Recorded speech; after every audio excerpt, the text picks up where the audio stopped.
বর্ষার মরশুম পড়তেই আমরা রাজ্য জুড়ে দেখেছি জ্বরের দাপট। এবং বর্ষা এই শব্দটা আমাদের কাছে কোথাও যেন ডেঙ্গি ম্যালেরিয়ার এই যে সংক্রমণ সেই আশঙ্কাটা বাড়িয়ে দেয় প্রত্যেকবারই।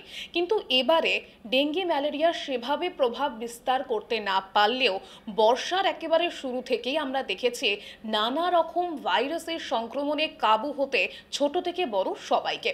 এবং এই মুহূর্তে দাঁড়িয়ে একটানা বৃষ্টি, তারপর আবার রোদ, এবং এই অস্বস্তিকর পরিবেশে জ্বর কিন্তু ঘরে ঘরে দেখা যাচ্ছে। এবং এই জ্বর হয়তো 2-3 দিনের মধ্যে সেরেও যাচ্ছে, কিন্তু তারপরে গিয়ে ভোগান্তি বাড়াচ্ছে কাশি। কেন হচ্ছে এবং কি কারণ রয়েছে এবং আমরাই বা কিভাবে নিজে থেকে সুস্থ রাখবো, সমাধান কি রয়েছে, সেটা আমরা জানবো। এই মুহূর্তে আমার সঙ্গে রয়েছেন সংক্রামক রোগ বিশেষজ্ঞ ডক্টর যোগীরাজ রায়। প্রথমেই আপনাকে এস নিউজের পর্দায় স্বাগত।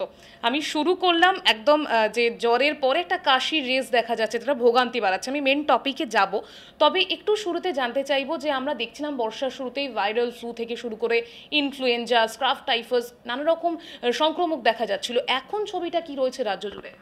এখনও আপনার ইনফ্লুয়েঞ্জাই চলছে, প্রচুর ইনফ্লুয়েঞ্জা হচ্ছে। এবং আমরা যদি ভারতবর্ষের গত 15 বছরের ট্রেন্ড দেখি, তাহলে আমাদের যেটা একটা সাধারণ ধারণা আছে যে ইনফ্লুয়েঞ্জা মানে শীতকালের রোগ, সেটা কিন্তু ভারতবর্ষে ম্যাপিং করে দেখা গেছে যে ভারতবর্ষ 3টে ধরনের ইনফ্লুয়েঞ্জা প্যাটার্ন আছে। যেমন আপনি যদি পাঞ্জাব বা কাশ্মীর, লাদাখ এই এরিয়াটা দেখেন, সেটা শীতকালেই আপনার ইনফ্লুয়েঞ্জা হয়। এবং তামিলনাড়ু, কেরালাতে দেখা যায় হচ্ছে যখন মৌসুমি বায়ু ফিরে যায়, সেই সময়ে ওখানে যে বৃষ্টিপাত হয়, সেই সময়টা মানে হচ্ছে পুজোর পরে অক্টোবর নভেম্বরে ওখানে একটা ইনফ্লুয়েঞ্জা হয়, নাম্বারটা বেশি হয়। ইনফ্লুয়েঞ্জা এমনি সারা বছরই হয়, কিন্তু ওই সময়টা বেশি হয়। আর রেস্ট অফ ইন্ডিয়া মানে ওয়েস্ট বেঙ্গল, আমাদের পার্শ্ববর্তী রাজ্য ছাড়া, মানে আপনার ওই দুটি অংশ ছাড়া বাকি ভারতবর্ষে সব জায়গাতেই ইনফ্লুয়েঞ্জা কিন্তু বর্ষাকালে হয়, তাহলে বেশি হয়। তার মানে যে অন্য সময় হয় তা না, সব সময়ই হয়, কিন্তু বর্ষাকালের নাম্বারটা অনেক বেড়ে যায়। এবারের ক্ষেত্রে দেখছি বড্ড বেশি। এবং ইনফ্লুয়েঞ্জা আপনি নানা রকম প্যাটার্ন পাবেন, কোনোটা আসছে H1N1, H3N2, এরকম নানা রকম শুনে থাকবেন। এবং এই ইনফ্লুয়েঞ্জা প্রচণ্ডভাবে হচ্ছে। ইনফ্লুয়েঞ্জা ছাড়াও আরও 5-6টি ভাইরাস, যেগুলো আমাদের সর্দি কাশি জ্বরের সঙ্গে সম্পর্কিত। তার মধ্যে আছে আমাদের আলোড়নকারী করোনা। তো করোনা হচ্ছে না যে তা না, কিন্তু করোনার নাম্বার অত হাই নয় ইনফ্লুয়েঞ্জার মতো। এবং এই করোনা সেই করোনা নয় যেখানে অক্সিজেন ফল করে যাচ্ছে, সুতরাং সেটা নিয়েও আমাদের অত ঘাবড়ানোর কিছু নেই। এছাড়াও আরও নানা রকম ভাইরাস আছে যেগুলো আমাদের শ্বাসনালীকে ইনভলভ করে, যেমন আপনার মেটানিউমো ভাইরাস, তারপরে আপনার প্যারা influenza virus, respiratory syncytial virus. এটা খুব কম বয়সী এবং অত্যন্ত বয়স্ক, এই দুটো এজ গ্রুপের ক্ষেত্রে অনেক সমস্যা দেয়। এবং বয়স্ক লোকেরা দেখবেন কেসেই যাচ্ছে। তাদের একটা অংশের মধ্যে কিন্তু আরএসভি, রেসপিরেটরি সিনসিটিয়াল ভাইরাস সংক্রমণ খুব বেশি। এবং এই নিয়ে অনেক কাজও হয়েছে বিদেশে। এটার একটা ভ্যাকসিনও এসছে, যে যাদের টেন্ডেন্সি হচ্ছে, যাদের রেসপিরেটরি সিনসিটিয়াল ভাইরাসের ইনফেকশন হওয়ার খুব হাই রিস্ক আছে, এবং ইনফেকশন হলে যাদের শ্বাসকষ্ট হয়ে যেতে পারে, যেরকম ধরনের রুগীদের ক্ষেত্রে এই ভ্যাকসিন অনেক জায়গায় এসছে। আমাদের ক্ষেত্রেও কিন্তু এই নিয়ে স্টাডি করা দরকার আছে যে রেসপিরেটরি সিনসিটিয়াল ভাইরাসের প্রকোপ কতটা আমাদের সামাজিকভাবে আমাদের সমস্যায় ফেলছে। সেইটা একটা যেটা আমাদের কমিউনিটি মেডিসিনের কাজ, যেটা আমরা যেমন ইন্ডিভিজুয়ালি পেশেন্ট দেখি, community medicine as a community patient দেখে, যে সবার কি হচ্ছে। তো সবার মিলে যে জনস্বাস্থ্যের দিক দিয়ে এটা কতটা সমস্যা করছে, সেটা যদি আমরা বুঝতে পারি, তাহলে হয়তো সেই নিয়ে আমরা ভ্যাকসিনেশনও আনতে পারি। সেটা একটা গুরুত্বপূর্ণ দিক আমাদের খুলেছে এই জায়গায়। এছাড়া যাদের কাশি হচ্ছে, তাদের দেখবেন কাশি চলতেই যাচ্ছে না। এটার এক্সপ্লেনেশন নানা রকম আছে। একটা হচ্ছে যে এদের মধ্যে অনেকেরই একটা মাইল্ড অ্যাজমা, ছোটোবেলায় শ্বাসকষ্ট হয়েছে আবার ঠিক হয়ে গেছে, এরকম ধরনের একটা গ্রুপ আছে। অনেকে একটু স্কিন অ্যালার্জি, ডাস্ট অ্যালার্জি, এই ধরনের পেশেন্ট, তাদের নাকের অ্যালার্জি থাকে, তাদের এই ধরনের একটা ইনফেকশন হওয়ার পরে বেশ কিছুদিন কাশি চলতে থাকে। এবং সেক্ষেত্রে দেখা যায় যে হয়তো ইনহেলার দিলে লাভ হচ্ছে। তো সেটা তো বক্ষ রোগের যারা বিশেষজ্ঞ তাদের সঙ্গে আপনাকে কথা বলতে হবে যে এই সিচুয়েশনটা কেন বেড়ে গেছে। এবং অ্যালার্জিক ডিজিজ কিন্তু খুব বেড়ে গেছে, অ্যালার্জিক ডিজিজ এত ছিল না।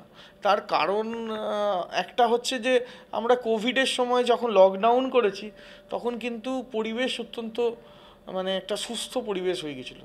হ্যাঁ, কারণ আপনি প্রি ইন্ডাস্ট্রিয়াল রেভলিউশন ফেজে চলে গেছিলেন। তাহলে আমাদের তখন দেখবেন যমুনা কালো থেকে সাদা হয়ে গেছিলো, রাস্তায় মানে লোকই ছিল না কিন্তু আমরা হাওয়া যেটা নিচ্ছিলাম সেটা অনেক শুদ্ধ মনে হচ্ছিল।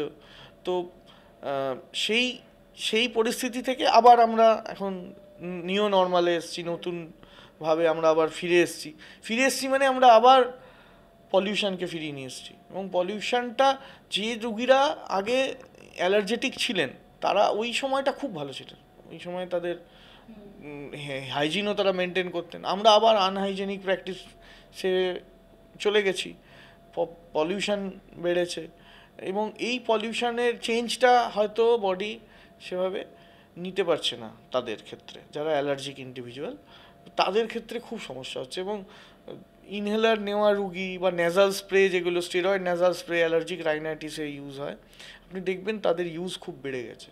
তো এই ধরনের সমস্যাটার সঙ্গে ডেফিনেটলি আমাদের করোনার কিছু লিঙ্ক আছে। হতে পারে যে এটা করোনা ইনফেকশন হওয়ার জন্য তাদের এই টেন্ডেন্সি বেড়েছে, বা হতে পারে যে আপনার একটা আনপলিউটেড একটা এনভায়রনমেন্ট থেকে 2 বছর আনপলিউটেড এনভায়রনমেন্ট থেকে আবার একটা পলিউটেড এনভায়রনমেন্টে যে শিফট হয়েছে সেটা অনেকের ক্ষেত্রে সমস্যা করছে।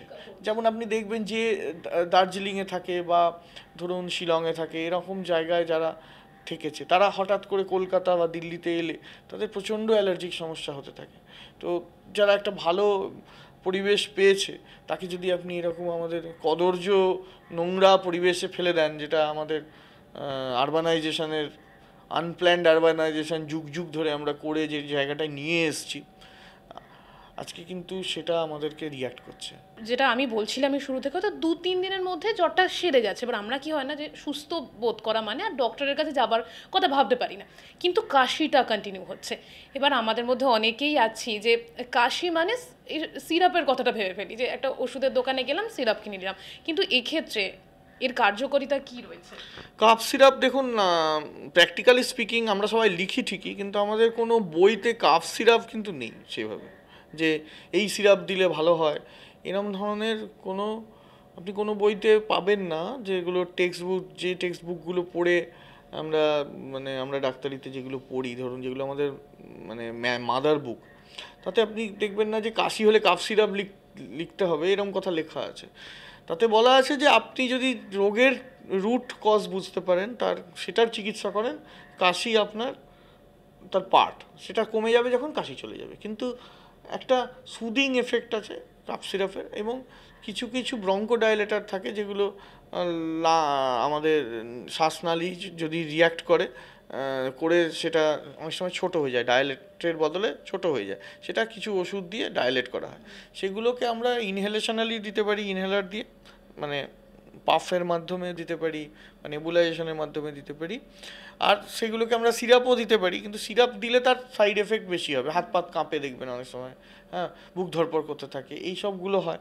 তো সেইগুলো কিন্তু ইনহেলেশন ফেজে নেই। তো কাফ সিরাপ কতটা যুক্তিসঙ্গত আমার সন্দেহ আছে, কিন্তু আমিও লিখতে বাধ্য হই, কারণ কাফ সিরাপ লেখাটা এবং কাফ সিরাপ খাওয়াটা একটা পারসেপশন হয়ে গেছে সব ক্ষেত্রে। আরে মানুষ কাফ সিরাপ না নিলে ঠিক মেনে নিতে পারে না, হ্যাঁ কাশি কমতে পারে, অনেক বুঝিয়ে খুব কম ক্ষেত্রে কাফ সিরাপ থেকে মানুষকে বিরত রাখা যায়, নাহলে সে নিজেই কিনে একটা খেয়ে নেবে। এবং যেটা নানা রকম কম্বিনেশন আছে কাফ সিরাপে, কোনোটা বঙ্কোডাইলেটার, কোনোটা কাফ সাপ্রেসেন্ট, কোনোটায় শুধু মিউকোলাইটিক মানে লিকুইড করে দেওয়া কাফকে, এই ধরনের সব নানা রকম মিক্সড আছে। এবং কোনটা যে ঠিক, কোনটা যে ভালো, কোনটা যে মানে বেস্ট, এবং কোন ক্ষেত্রে কোনটা দেবে সেটা সবই কনফিউজিং। মানে আপনি কোনোটা থেকেই ভরসা পাবেন না, কিন্তু আপনি লিখতে বাধ্য হন। আমি শেষ প্রশ্ন করব, যেটা হচ্ছে এখন যেহেতু এরকম একটা সমস্যার মধ্যে দিয়ে ছোটরাও যাচ্ছে, বড়রা যাচ্ছে, কাজের জায়গাতে যাওয়া হচ্ছে, স্কুলে যাচ্ছে বাচ্চারা, তো ছড়ানোর একটা টেন্ডেন্সি তো কোথাও গিয়ে থেকে যায়, তো সেই জায়গায় দাঁড়িয়ে কি পরামর্শ দেবেন? যে কোনো ভাইরাল ইনফেকশন প্রথম 5 দিনের মধ্যেই স্প্রেড করে। তাহলে যদি আমরা ওই 3 থেকে 5 দিন তাকে কনফাইন করতে পারি সিমটম শুরু হওয়ার পরে, তারপরে সে কাশলেও সে স্প্রেড করবে না। কিন্তু মুশকিল হচ্ছে এই যে কাশিটা একটা বাকি লোকেদের কাছে একটা সাইকোলজিক্যাল সমস্যা তৈরি করে। আরে এ ব্যাটার বোধহয় কালকে থেকে শুরু হয়েছে এরকম। এবার যে নতুন ধরুন অফিসে গেছে, একটা নতুন অফিসে, সে হয়তো 1.5 মাস ধরে কাশছে।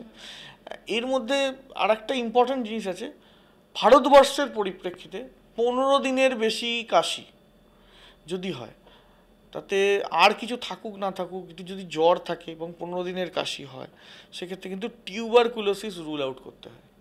হ্যাঁ, তার মানে এদের মধ্যে অনেক রুগী হয়তো টিবি রুগী, সেগুলোকে আমরা মিস করে যেতে পারি যদি আমরা এই সহজ এক্সপ্লেনেশনটা ভাবি যে এটা অ্যালার্জি থেকে হচ্ছে। এটাও খুব important.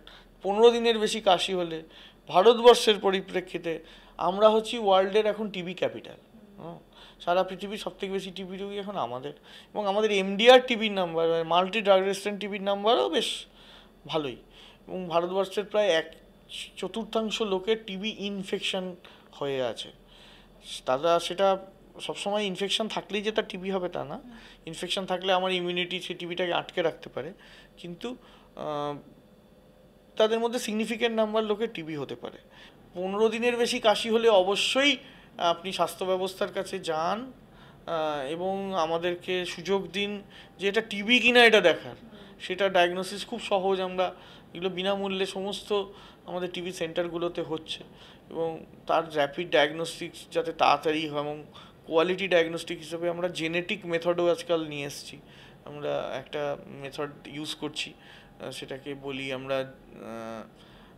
Nucleic acid based method, সিবিন্যাট বলে।